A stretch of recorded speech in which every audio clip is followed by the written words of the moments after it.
Let's start by defining what the second world is, because the first world gets lots of cool titles like G something, and the third world is the third world, and it's a little more obvious, but the second world is kind of largely ignored. And that's the point. In fact, the term itself went out of existence in about the early 90s. It used to mean Soviet or Warsaw Pact countries, but of course that doesn't exist anymore either.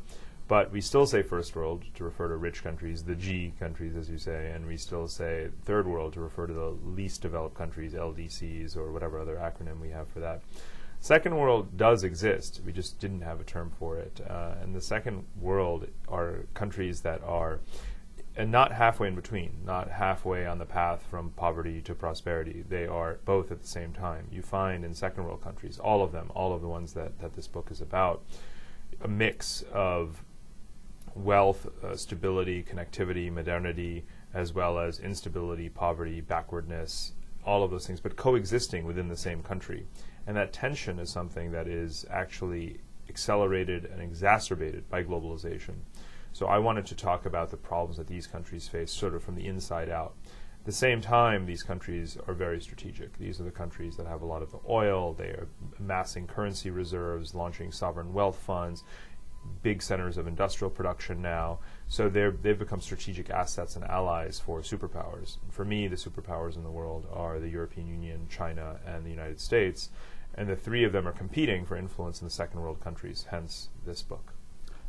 You have three modes that they seem to work in, and all three start with a C. That's right. So it's like U.S., Europe, and China. Let's take them in that order. Right. So the U.S. style of diplomacy is what I call coalitional, and you're familiar with the term coalition of the willing, and it really shows how transactional American foreign policy and diplomacy has become. It's one-off issues. We'll cooperate with you on counterterrorism, cooperate with another one on trade, we'll cooperate with someone else on human rights, but no long-term sustained relationships anymore the way it used to be in the Cold War. Europe's style is what I call consensus, slow, steady, take every single issue, work on gradual reform, integrate countries into the European Union, make them members, permanent relationships. No country that joins the EU ever leaves the EU. The third style, China's, is what I call consultative diplomacy. And the consultative approach is to table sensitive issues, work on areas of agreement, essentially try to build institutions that are focused on common agenda items and work incrementally towards some kind of common vision. And that's the way Asian diplomacy tends to work, and China is increasingly a leader of that. So these are the three diplomatic styles, the three C's as I see them operating. And one doesn't get the answer to how they work or how successful they are by spending time in Beijing or Brussels or Washington. You have to see if it works. You have to go to the countries where they are trying to win allies and influence countries, and that's the second world. And you traveled all over looking at these places, and you didn't just go and talk to the finance minister or their version of Maynard Keynes. I mean, you talked to taxi drivers and people in hostels and you can Google what any official is going to say. They're making their press statements and speeches at conferences.